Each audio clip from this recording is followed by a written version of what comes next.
in this particular matchup. They were the highest seed coming into the playoff, and they have opted into the counter pick scenario.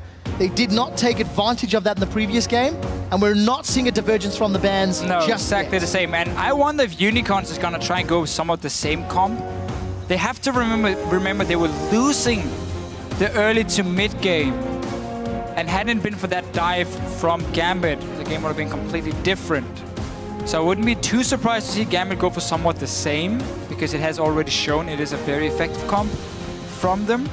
Problem is just Pinoy and the Zergot is dying in lane when he's not supposed to. And we saw how important that first pick Morgana was for Hylissang. Exactly the same. 3 games in a row for Morgana for Hylissang, and when you're hitting Why not as Maokai many Rek'Sai? dark bindings, Why not just go Maokai Rek'Sai again for Gambit?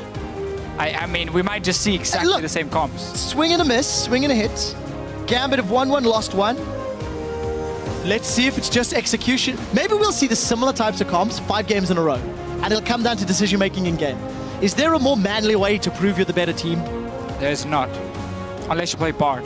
Well, Nidalee is not going to be seen, as we've highlighted. Rek'Sai obviously locked in here for Diamond, but with the Sejuani band away on the side of Unicorns, plus that Gragas. This is a repeat. I mean, Gambit has no reason not to just go Urgot again. And beforehand they had the Cho'Gath as well. We might need to get another play-by-play up here, because if these fights keep going the length that they're going, I may run it. Are we really going to see another Gragas Cho'Gath? Urgot Cho'Gath. Let's see. No, so for the time being. I would probably Nothing's changed yet. I would save my mid lane pick and just go for Urgot Janna here. So you can see if Unicorns are going for Orianna again. That the Cho'Gath doesn't work fine against her. But for Gambit here, they can still be happy getting Rek'Sai and Maokai, because it is a super, super good combination in terms of ganking that top lane. You get a massive fed tank. Okay, they're swapping it up here. No Urgot from Gambit after struggling in the laning phase twice against the Jinx and Morgana because they got caught out. They now swap the big fat Urgot, who gets hit by every single binding, with Kalista, who jumps around all the time. So that should be a lot easier now for Pinoy to avoid getting binding. 4 games played in the regular season for Pinoy on Kalista, undefeated on this champion. Eddie playing Nami. It will in fact be the first time that we're seeing no games played during the regular season on that champion. So we'll see how accurate his Aqua Prisms are. But as you've already alluded to, the mobility going to play a little bit in favor of Eddie. We'll see what what Kikis decides to run in the jungle. I don't know if he's going to be brave enough to run Udyr into Kalista, who can in theory hop, skip and kite. Well, the thing I'm going to be way off. He's going to go for it. Kalista has the same problem somewhat as an Urgot, where late game, you need so many hits before you can get enough stacks on a target with the Rend to blow it and kill a tank. So Udyr can do it exactly the same and just run in the face, and he can keep catching up to Kalista. Or at least he should be able to. If he goes Boots of Swiftness and Bear Stance exactly, like, it's very hard for Pinoy to dance around. We have to remember that attack speed nerf that happened a few patches ago to Kalista, making it a bit harder to kite around. So Kikis will be able to catch him. And point and click stun is what you need against Kalista to lock her down in her mobility. Obviously Power Weaver going back to the same pick as in game 1 for him, before even seeing what Gambit is locking in. So they're doing somewhat a mix of the 2 games, where again it's a very slow scaling comp, where with 2 immobile carries and a Black Shield to protect them is somewhat the only thing, because obviously the Udyr and Sign can peel, but they also want to go towards the backline of Gambit. So we are swapping up things a little bit. The mid game and early game is still heavily in favor of Gambit in this case. Kalista and Nami is a fantastic lane early on, and of course Ahri, we know how good she is in the middle, and she can get kills on Power of Evil here. So it's somewhat the same setup in terms of who has the early mid game power and who has the late game. Let's see if Unicorns can manage to hold on. I'm not sold just because they did it in the last game, because of the play Gambit made that gave them these 4 kills on Power of Evil. We're gonna have to see if they have improved and can, in terms of their, not make the mistakes, not get gifted 4 kills on their mid laner and still get to late game. That's what we're gonna have to see. I like this pick honestly for Kikis in this case as well, because there's still, okay, Ahri's gonna add some more damage on him, But Kalista, if he's running at her with boots of swiftness and everything, it's tough to say for some reason, he should be able to stun him and then single target focus from Unicorns. Well, we'll see whether or not Gambit's altered team composition can work. They've got better siege, slightly improved wave core, I think, with their RA and their mobility as well. Team comps are on your screen, guys. You've been voting Unicorns all day. Let's see whether or not your faith has been shaken. Hashtag UOL win, hashtag GMB win, at LOL Esports. We will keep track of those votes. This is the first time Gambit have altered their team comp in the series. And once again, they opted into red side for game 3 as we load up onto the Rift. Gambit Gaming, the higher seed, looking to maintain control of the series. Laning phase, all important for the Unicorns of Love. Kikis was counter-ganking Diamond Procs for the entirety of the laning phase previously. We should expect more of the same. We have to remember that level 2 gank as well from him. He did red buff and then he went straight to the bottom lane, flashed onto Pinoy and killed him with Vardax and Hylissang. Gambit once again looking to invade at level 1, get then these wards to try and spot where Unicorns are sending their laners. You can be more than happy doing standard lanes again for Gambit, Kalista and Army. Super, super strong, especially if you win the race for level 2. Your all-in potential is fantastic on an immobile carry like Jinx. Small adaptation for the Unicorns of Love this game. Group themselves up to mirror the invade from Gambit. Get their own vision down. Let's see if they make any changes to their laning setup as it stands. In the 2 previous games, we've had head-to-heads, but as you've already touched on, Deficio, Hylissang and Vardax seem to set their sights in this top lane. Can't really blame him for that one. This is tricky matchup, and Sion obviously does really well in a lane swap. He gets the level 2 from the camp, and he can sit and farm with his E still from range in the swaps. So we will have no information for Gambit to really spot what's going on. They have a ward between the towers, but they obviously haven't seen anything. So they should expect now it's going to be a swap. And look at this. Very early on, they group the minions together so they can do crooks as well. Don't have to do Grump and not get a freeze. Let's see if they manage to line them up correctly to all hit the first minion. Beautiful setup. So you get the freeze with this, because now obviously your first minion here is going to die a lot faster than the first minion from the Unicorns, and you got the crooks. Normally what happens is you do like Grump, you get to the lane extremely late, and then you don't get a freeze and you have to build up the wave and go potentially and dive the enemy top lane if he shows up with Gambit here. Smart adaptation. Very, very well thought out. Flash bubble forces the flash from Power of Evil.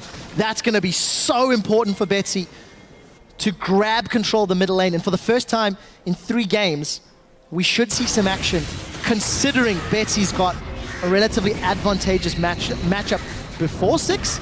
And then once Power of Evil can start owning. From Power of Evil even used a Ghost. Clearly a little bit of panic when suddenly a Nami at level 1 flashes in with the bubble.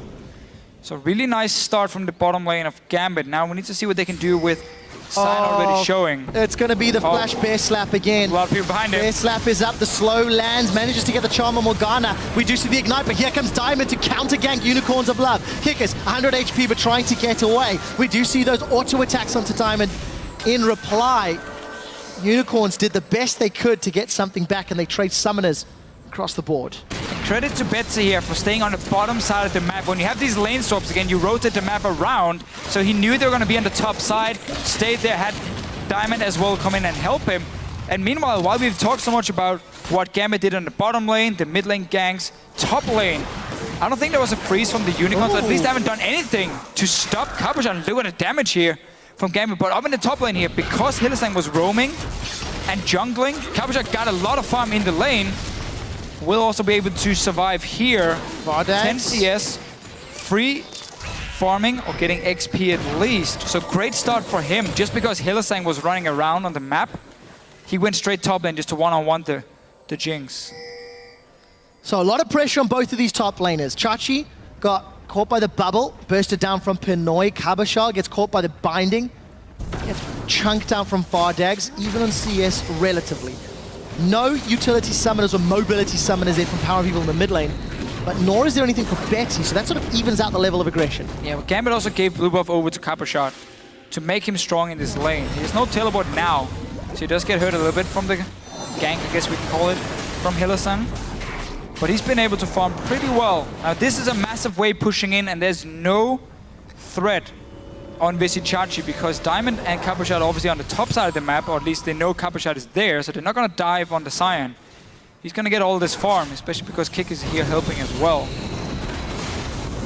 Well, Kikis and Chachi going to defend this tower. Eddie is going to land another bubble as Pinoy is going to keep bursting out.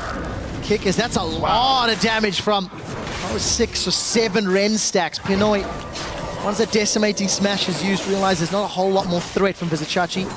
And of course, he had his summoners available. Continues to play aggressively. 34 CS, Pinoy and Edward just shoving this wave in again and again, trying to keep Chachi on the defensive. Yeah, they did manage to at least deny him some of the farm. He got all the XP, but he had to share it. Oh, another nice bubble. trading. He's in trouble. Ignite is burning away. Vizicsacsi 6 HP, one more tick. Edward is landing Aqua Prison after Aqua Prison.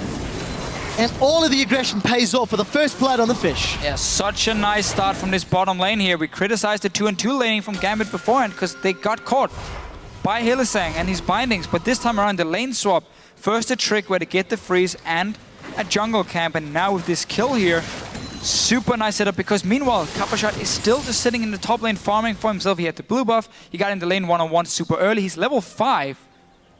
Same level as Vardak, so there's no zoning potential unless it's 2 guys from Unicorns of Love being there. And that's also why they swap it back, despite not even getting a BF sword on Jinx. This is really bad timing now for Unicorns. Because if you look here at Pinoy, with that assist at least, he managed to get a BF sword, so he's going to be so much stronger in the 2-2 lane. And the same can be said for Chachi up here, just farming on his own. Obviously not going to be able to kill Vizicsacsi on this Maokai, or with the Maokai. But really, really good start in the lane swap from Gambit. So let's see if they can keep it up. Gambit in all 3 games have done well in the early stages. They completely controlled game 1. They were marginally ahead in game 2 before giving up basically the match. This time around, the lane swap working in their favor. Small wins across the board, really. And they fended off the early gank attempts from Kikis in the middle lane. Well, Weevil has summoners ready again. They're gonna go for him. Oh, this is a little bit scary. Let's see if anyone gets caught out. Let's see. Not able to get in range, and Power of Evil still alive. But summoner such a problem. Yeah, such a problem for him. Big win again for Gambit because you have Betsy. You can dash in towards him and just force a fight every single time you want from this. Pick from Power of Evil has, a bit like in game 1, honestly, not worked for him in the early game. That's not expected either. You are very slow scaling, but still, it gives up so much pressure here where we normally see Power of Evil be one of these lane bullies in the ULCS. He's gone for the late game carries, all 3 games. Well, adjusting maybe their play style. This is the Unicorns of Love to try get themselves closer to a semi-final position. Modifying their team comps. You know, they ran this style of comp once before, and we did see on the first back, Power of Evil got himself that tier plus boots. Try dodge around those charms. With blue buff, he'll be stacking that up as quickly as possible. We did see Betsy grab himself a ward. Needs the large rod. Chilling smite for Kikis. Stalkers. Challenging smite for Diamond. It seems like Luden's Echo Rush here from Betsy. It's gonna give him an insane amount of burst in the early game. You got that BF sword completed on Kalista as well for Pinoy. So both the carries are doing really well. And obviously, should obviously mean that Gambit, when it comes to the first few fights, if they want to set up a dragon, they're going to be so much stronger than the Unicorns. And they have to go for them because it's not an easy way, but it's a great way of forcing a slow scaling comp to go into some bad team fights when you have 4 dragons. You force the 5th one, even potentially the 3rd one. Chachi just holding back the lane here, but you got to aim for these early dragons if you are Gambit. When you are this far ahead on your carries, simply because you want to force that ticking time bomb to be a thing. Now let's see, they've got the numbers advantage in the bottom lane. Eddie and Pinoy have been playing aggressively all series. They've got an item advantage. Look at the CS advantage that's growing. And if Edward on this Nami can land a few more of those Aqua Prisons onto Vardags, maybe they can turn it around, but it is a little bit easier to Black Shield an Aqua Prison considering you can see it flying through the air. So extra time for Hylissang, who really has been on form with this Morgana all game long. That's very true, but it's different cooldown. I mean, you got 22 seconds on Black Shield, where the bubble on Nami is 13 seconds. So there's quite a difference here. Either can throw it out, bait the Black Shield, and then just have round 2 ready before Black Shield is ready. So we talked about these early dragons. Well, Diamond, he seems to agree. Going down to soul lane. You are winning mid lane, you're winning bottom lane. You have both lanes pushed down. There is nothing that can stop Diamond from taking this one.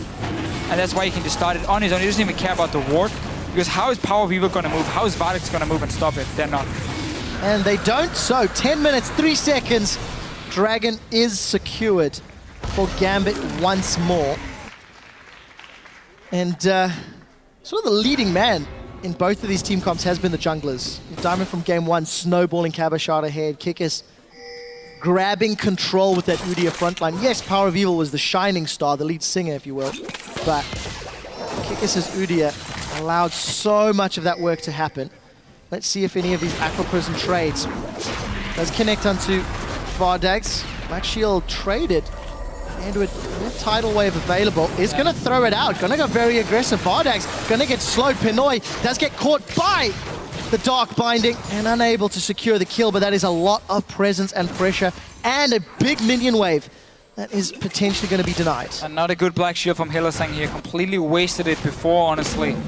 Let's see what happens top. There's a gang onto Cabochard. He has flash ready, but there's a lot of CC. Wow. That was a nice dodge with the W. Got away from the decimating smash, but he cannot get away from the onslaught. And the lumberjack Scion takes that combos with the man Bear Pig to chop down the oak tree. Prolly may have something to say about that. We'll have to see whether or not Vizichachi and Kikis can keep it up. This time around, Diamond not in place to counter gank. And Kikis, in fact, with a nice positive gank, where he was so focused on counter ganking in game 1. Power of Evil gets caught by the dash charm. And that was just all too easy from Betsy. I don't think Flash was available. It looks like it's just going to come off cooldown in a moment or two. That was a flash blown earlier from the Diamond gang. He's putting all his focus on this mid lane, and why not? You have such an easy matchup where you can get these kills. That's why dashing in. Flash was used from Betsy, but it's worth it because you got tower. And also you can go back and finish that Luden's Echo if you want it as a first item for him with the large rod. So he's going to be so farmed on this Ahri. Deficio, you were praising Gambit's early game, and yes, their comp does sort of become active sooner, but look at the CS differences in the mid lane. Betsy in a favorable matchup, plus obviously the early gank working in his favor. Pinoy working wonders with Edward in the lane swap to get an early item lead and continuing to punish Vardex. Gambit with a pretty clear game plan, losing the public sentiment, but they do currently have the lead. They just can't afford to make the same mistakes they did from the previous game.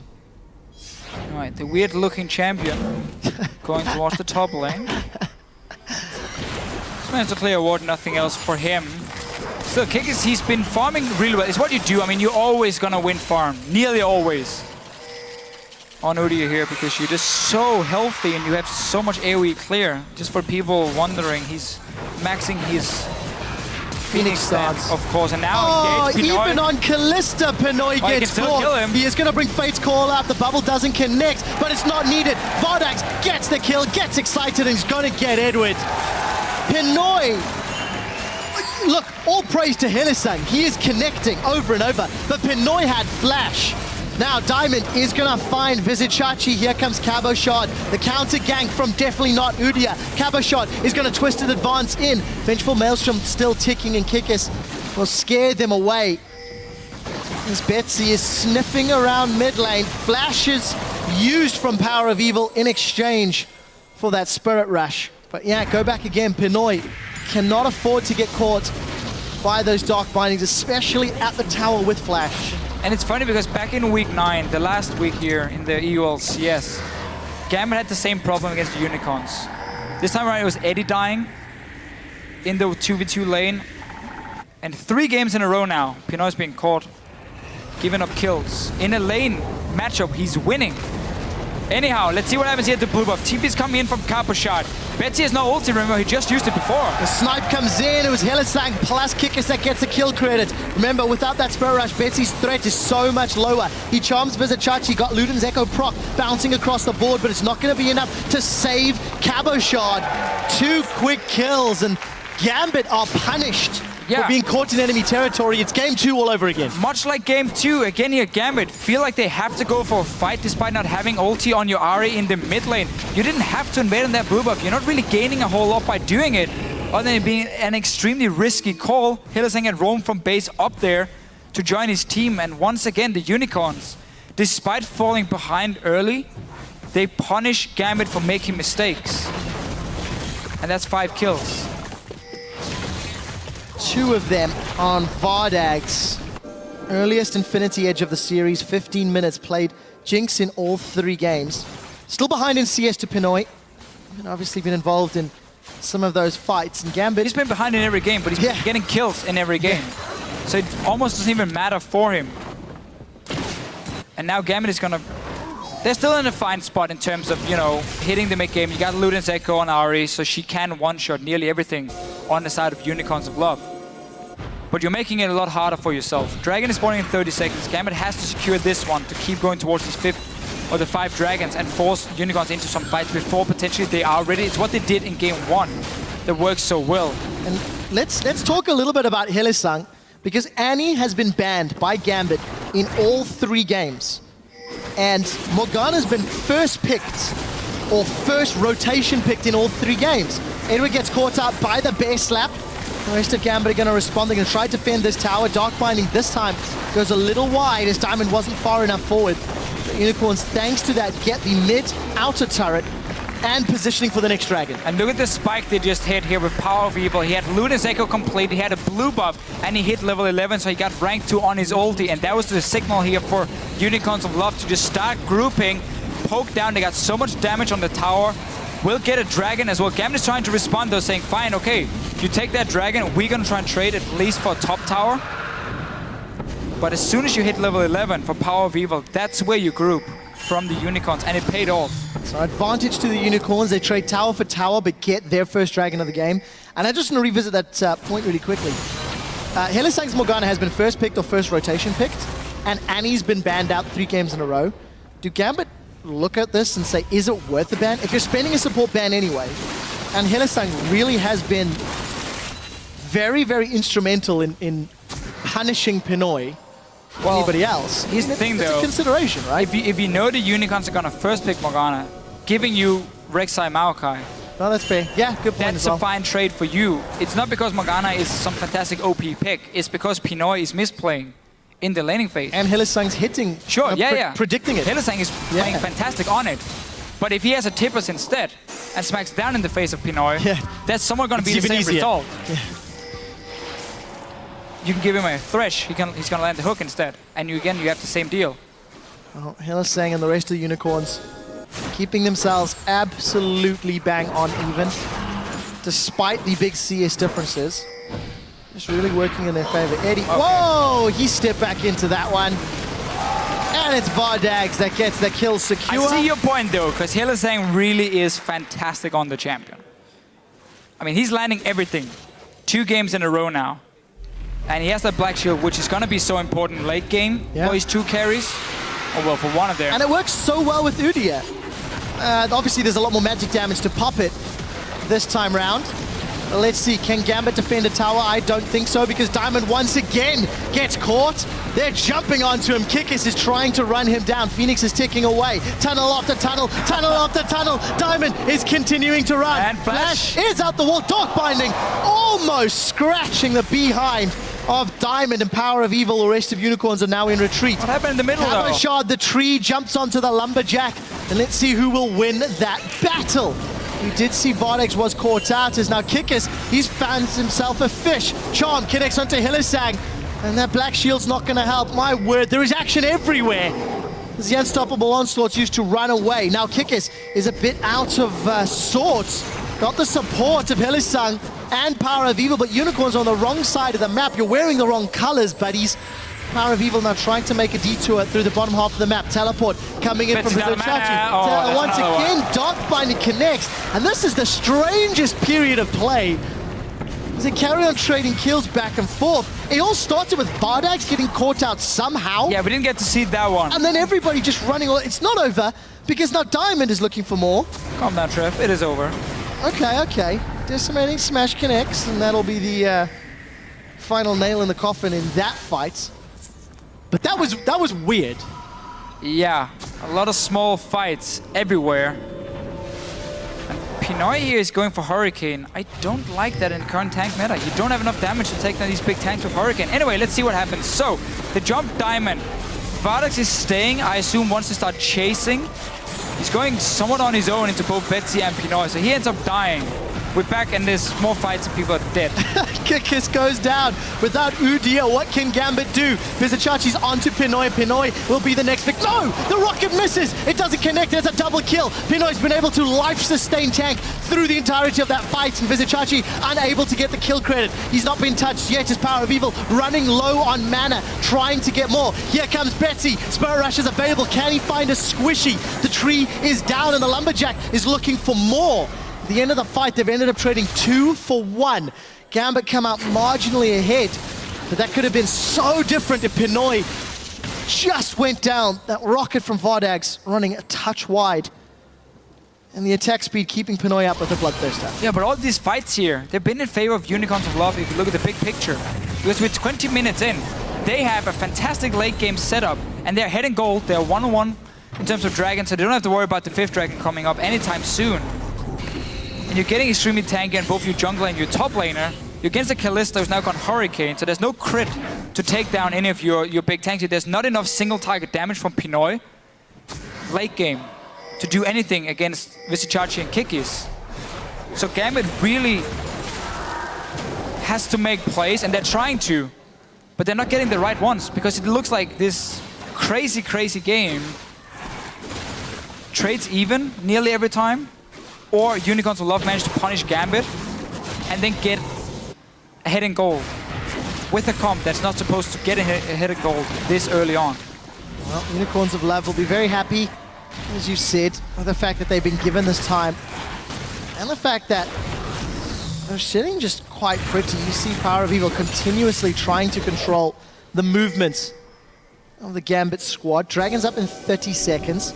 Unicorns got the previous one uncontested as Gambit lost in mid-tower.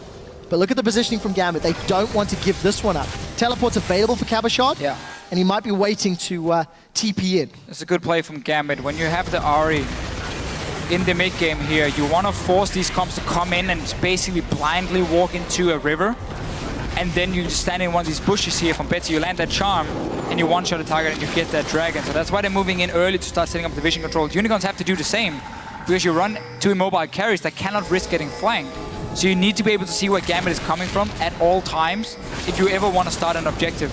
And this time here, they have the wards placed now from the Unicorns. They cleared quite a lot. They see Gambit walking down the choke point here, so they know where Betsy is, and they know their carries are safe. Unicorns of Love able to regain control of the pit, secure their second dragon of the 3 that have been taken. Here comes the unstoppable onslaught. Vizichachi's looking for Pinoy, as is Kikis. That's a lot of damage onto Kikis, and the rest of Unicorns not really putting anything in reply. Kikis will be the first to drop as Vizichachi is looking for more. Power of Evil throwing out artillery shot after artillery shot. Not really able to find more. Kill advantage to Gambit, but fight really was in control of Unicorns of Love once Power of Evil and Vardags closed the distance that Chachi and Kikis put in front of them. Kept the backline safe with them diving in. Gambit still got that one kill here. Normally Unicorns want to land some poke before they go in for the engage, but clearly felt like they could try and catch Gambit out here. And obviously if you are the one engaging on the likes of a Maoka, on a Rek'Sai, on an Ahri, you stop them from getting to your backline, so that's fine from the Unicorns, but they want to land some poke first with Power of Evil. That's also why he's building his Luden's Echo. It's been very interesting to see how, there we go, Marcel Dexter, of course. Hillsong's hitting every bind. Yeah, it's what we talked about. The only concern is just why won't he just do it on Thresh? I mean, it's going to be the same deal here. Theoretically. I get the point for Gambit in leaving it open because Unicorns are first picking I'll tell you why, so you get so strong I'll tell you why for it. Hillsong won't do it on Thresh, because he's played it 4 times and he's 0-4. Still used to be one of his main picks. It was. I am being a little unfair. Yes, he's got no wins. Hylissang's Thresh has an 80% kill participation. That is a phenomenally high stat. 1 kill, 27 assists, 16 deaths. That's over the course of the spring split. So yes, if Hylissang is just playing well, I share the opinion he could do it another champion. But when you've also got Pinoy who's not putting himself in great positions. Either way, let's get back to the game really quickly. One thing that I am noticing a trend from both teams, they're not necessarily all on the same page when it comes to decision making. That previous team fight was a great example. Kikis and Chachi got so far ahead of Vardags and Power of Evil, fairly immobile carries, that they were late to the party and they couldn't do more of the team fight. You look at that weird mid lane fight over several minutes. Everybody was split up everywhere, and it just kind of felt like the chaos of the series is sinking into the players' decision-making. Yeah, that's for sure. But Gambit did say before the game, if Unicorns went all solo queue style and were just fighting all over the map, it would be in favor of Gambit. But they've not been winning out in this game from these fights here. They had the early game, once again. Betsy won the mid lane, got the tower, got kills, and everything. It was looking great in the bottom lane. There was a big CS lead for Pinoy. And then suddenly, the mistakes come, and Unicorns managed to punish them every single time. And that's why they are ahead in gold now, ahead in Dragons. Notice how much more cautious Gambit's playing as well. You contrast to the previous 2 games, and Gambit realizing they need to strategically pick their fights more often. And we actually thought coming into the series that Gambit were a pretty good team at finding the fights that suited the game and their team comp. And that's just not really been the case over the last 2 matches. No, definitely made some over-aggressive plays. They're trying to trap Unicorns, but they're just backing away. There's only Diamond kind of sitting in there, so you couldn't really do a whole lot from them. And Unicorns of Love don't really mind too much. There's wards in the jungle because there's no objective to fight over. You see this from Power People quite a few times as well. The Elixir being picked up fairly early. Sim to start this poke. Engage come in from Chachi. Oh, Chachi's on the back line. The tidal wave's going to split up Unicorns ever so slightly. How long can Pinoy stay alive? Diamond gets caught by a Dark Binding. His Cabochon is still on the front line. He will get dropped shortly. Visit Chachi's forced away from the fight, but it's Unicorns of Love that get a kill. The Zap just goes wide, but the Living Artillery does not. And Power of Evil get the second kill of the fight as the Unicorns with a great re-engage. Visit Chachi from the side, splitting up Gambit. Unicorns gain control of the jungle. Gambit really struggles when it comes to getting or reaching the back line of the Unicorns of Love. Again, Vardags, Power of Evil, they are perfectly safe. The engagement was onto Hylissang, I believe, who flashed away from the bubble. And then we just saw Unicorn say, fair enough, we have a good opening here. You're standing somewhat in a choke point. We have a sign charging from the side. And they take another win from them. Now you have this Jinx to fast push down the tower, so you are in a prime position to keep extending your goal lead. Dragon is up in about a minute's time. That's going to be the next objective for them. Gambit, in this situation, doesn't really have any clear-cut objective to go for. Because if you start sieging on a tower, there's enough wave clear on the Unicorns of Love side to just stop you from getting that tower ever. You can't really split push, because you have a Maokai into a sign. That's never going to go anywhere. You can use the Rek'Sai potentially as a split pushing tool, but it's very hard for you to set that up correctly when there's also quite a lot of engage options with the likes of a Sion from the Unicorns to force a fight, or just more poke in the mid lane. If Betsy just sits in the mid lane, he gets out-traded now by Power of Evil. So it's really a tricky situation for Gambit in how they want to play the map. They keep looking for fights, which is what they can do, but then you need to have the vision control in order to get the flank on Power of Evil or Vardags, otherwise you're not going to win the fight. They don't have the damage to take down 2 tanks from the Unicorns of Love.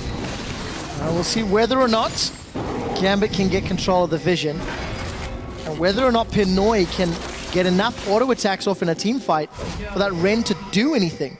Kikis is just getting beefier and beefier. 3,300 hit points before a 230 shield that can, pop up every 5 or so seconds. Look what Gambit is doing now, though. They're trying to simply flank around Unicorns from multiple angles. Oh, this is so scary. Look at Diamond here. He's gonna come in From behind, onto the 2 carries. So Diamond has managed to find them There we with go. Cabo Shot. They've got the first kill into Power of Evil, and the Acathian Surprise will get some reply back. Edward continues to chase as Pinoy is hammering through. He's got the Bloodthirster lifesteal, but he gets popped. Kill from Vardax. They've traded 80 carry for 80 carry, and everybody's going down. It's the top laners and the tanks doing battle, but Kikis and Chachi are in a better situation. A giant tree is being chased by a lumberjack, and as all things remain natural, the axe looks to cut down the oak tree. Diamond will be the first to fall as Chachi continues to chase, gets a knock up onto Cabo Shot. The bear slap holds him in place, and the Phoenix dance burns him down.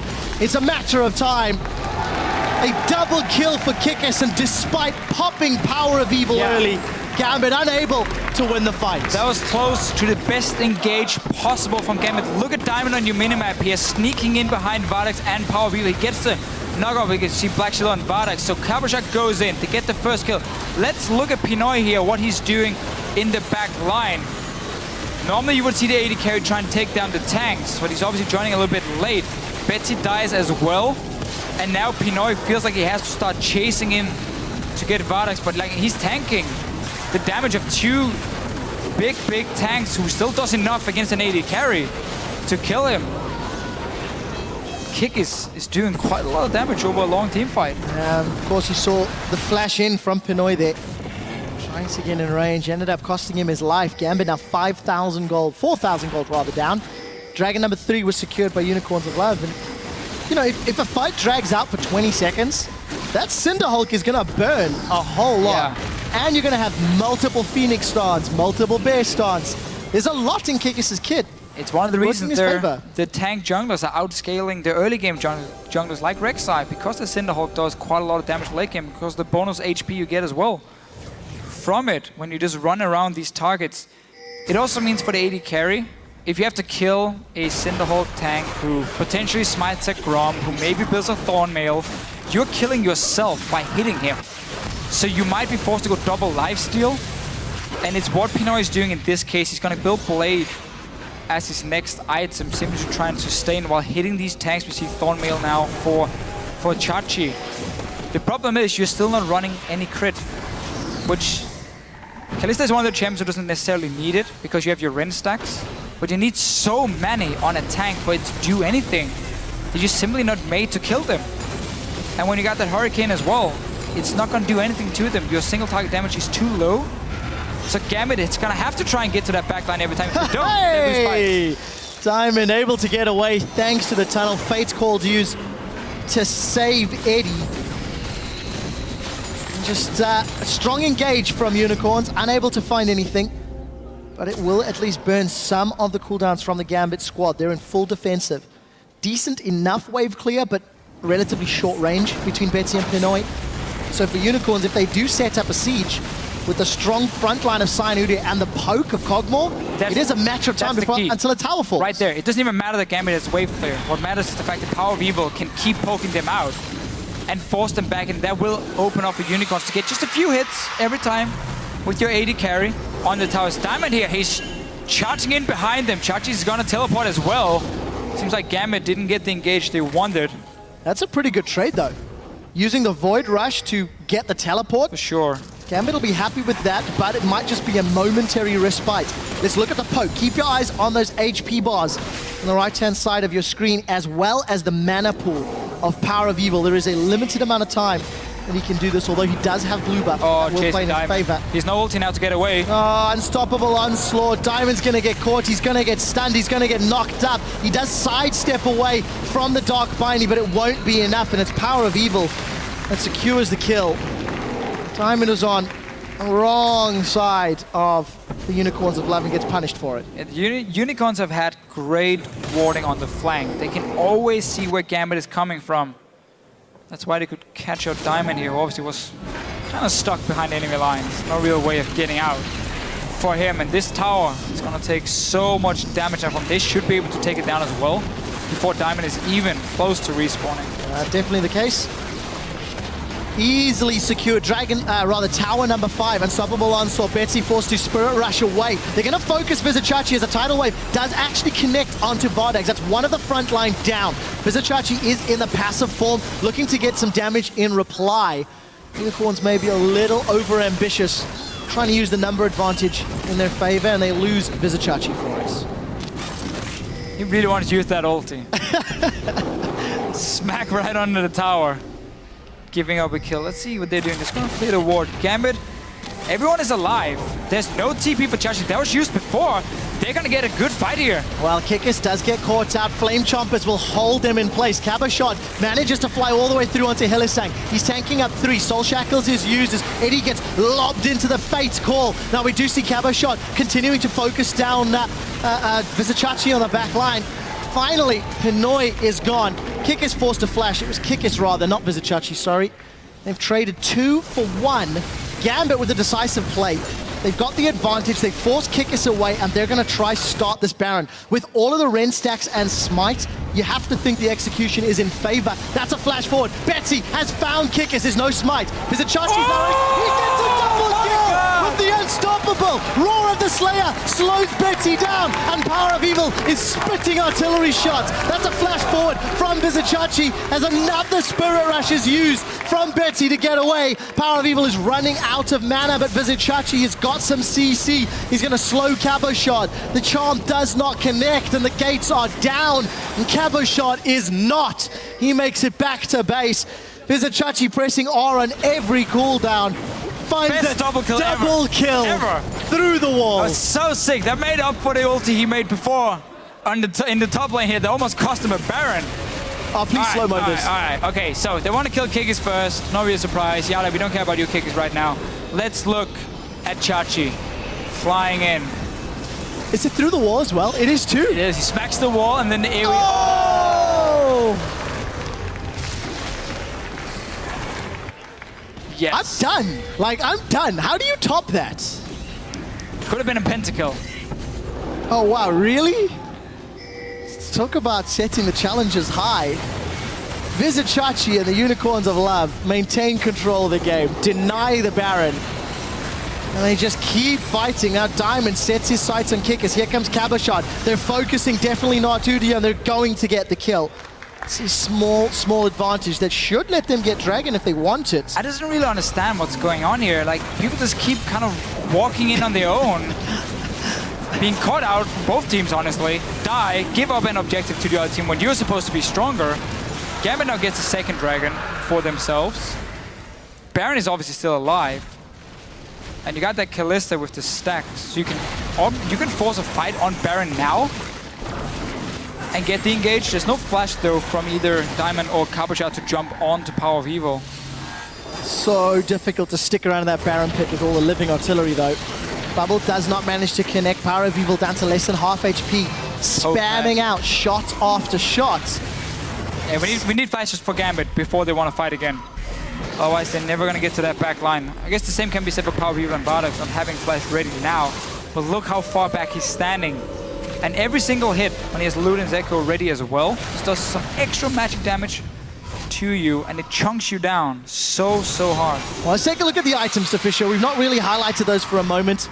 For a while, in fact. Betsy, Luden's, Void, Deathcap, Blade of the Rune King was picked up for Pinoy, so double lifesteal. Vardak's finally working his way towards some lifesteal. Most likely a Void Staff to come in for Power of Evil. There's not a whole lot shining through that's a big surprise. The tanks are getting tankier. Double scrying up though, from Unicorns. Slight change as well for them. Clearly is ready to have these fights where they don't have any vision down beforehand and they need the scrying ops to spot what's going on around, let's say, Baron or Dragon. Eddie hated that siege minion. So like, yeah, there's a really teleport coming. Was that a teleport from Vizicachi into the mid? I believe that it was, and Vizicachi's found Edward. Lumberjack manages to take him down. Now Diamond's the next focus. Chilling Smite will hold him in place. Kikis and Vizicachi trying to run down, but the Randion's Omen will buy them some time to get away. Unicorn. Oh my word! Power of Evil finding Pinoy. Long range. Gambit with 2 members down now have to try to defend a tower. That's going to be impossible to do. Unicorns of Love on the inhibitor turret, as well as the inhibitor. This is going to give them absolute map control. Not that they didn't have it before, but this will stamp a level of authority and dictate Gambit's moves even further. Might even be able to finish here. I mean, there's 25 seconds on Pinoy. They're going for the tower at least. Still got these 2 mega tanks in the front.